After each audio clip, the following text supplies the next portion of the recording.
Madame le procureur, pouvez-vous nous dire ce soir qui est l'accusé? Monsieur le Président, c'est un individu très dangereux qui se nomme le syndicalisme, l'empêcheur de tourner en rond. Que l'on fasse entrer l'accusé. Je rappelle que nous sommes ici pour décider si nous devons supprimer le syndicalisme. Je suis innocent. S'il vous plaît. Madame le procureur, dressez-nous le portrait moral de l'accusé. Oui, ou plutôt devrais-je dire le portrait amoral. Oui. Lourde tâche, Monsieur le Président. Vous comprendrez que pour décrire un tel individu, il me faudra m'appuyer sur de nombreux témoignages, des archives vidéo et des experts. Cela fait de nombreuses années qu'il trompe son monde, déjà 125 ans. Et même si on peut lui attribuer des succès dans le passé, comme par exemple avec les congés payés, il est aujourd'hui peu représentatif de la population, à peine 8%. Et son âme est noire. Je proteste. C'est un procès d'intention. Mais enfin, vous voyez, Monsieur le Président, il n'assume même pas ses actes. Et d'ailleurs, comment le pourrait-il, vu l'ampleur des dégâts qu'il a provoqués? Monsieur le syndicalisme, vous avez décidé d'assurer seul votre défense. Oui, Monsieur le Président.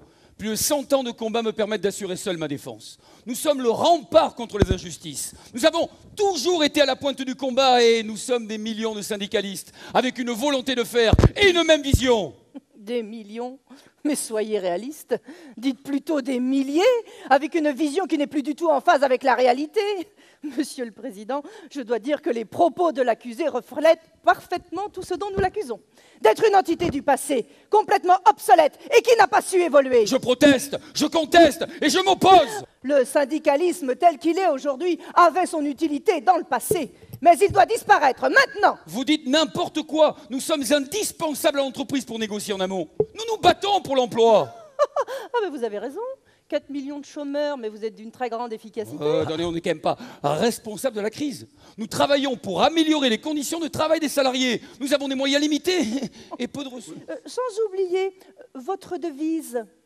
Lentement le matin, pas trop vite l'après-midi. Mais quand il s'agit d'écouter, de discuter, de proposer, de construire, zéro pointé, rien de nouveau. Ce n'est pas vrai. Nous négocions tous les jours dans l'entreprise pour les salaires et les conditions de travail. Alors oui, quand la négociation n'aboutit pas, nous sommes obligés parfois de faire la grève. La grève, c'est un super moyen de discussion. Expliquez-moi, monsieur le syndicalisme, comment, avec si peu de personnes, vous êtes capable de mettre à genoux l'économie plutôt que de négocier? On est petit, mais on sait se battre.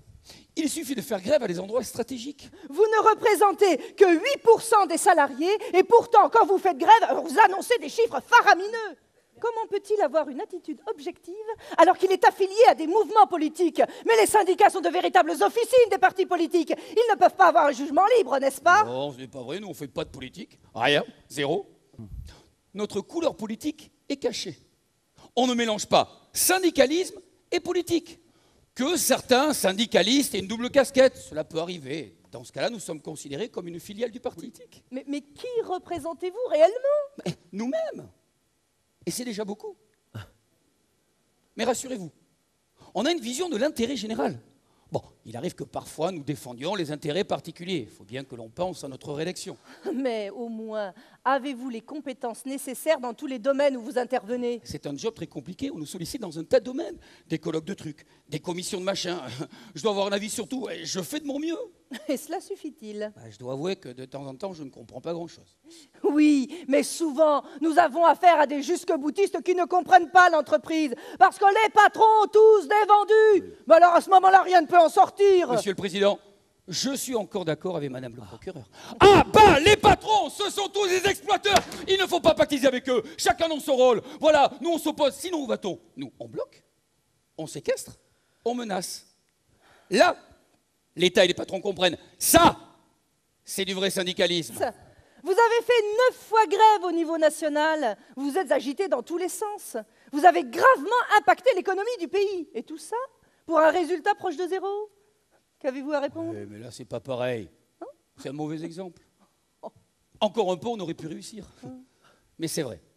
Cela n'a pas marché et nous nous sommes essoufflés en vain. Nous devons évoluer vers d'autres méthodes. À la question, faut-il supprimer le syndicalisme? La réponse est oui. Sous notre forme actuelle, nous devons disparaître. Mais une partie d'entre nous a résolument changé de posture et a une démarche totalement nouvelle. je demande à la Cour d'entendre en mon nom la CFE-CGC, qu'ils deviennent mes avocats. La Cour va donc entendre certaines personnalités. Je demande d'abord à Madame Carole Couvert. Madame Couvert, je vois que vous êtes secrétaire générale de la Confédération française de l'encadrement, Confédération générale des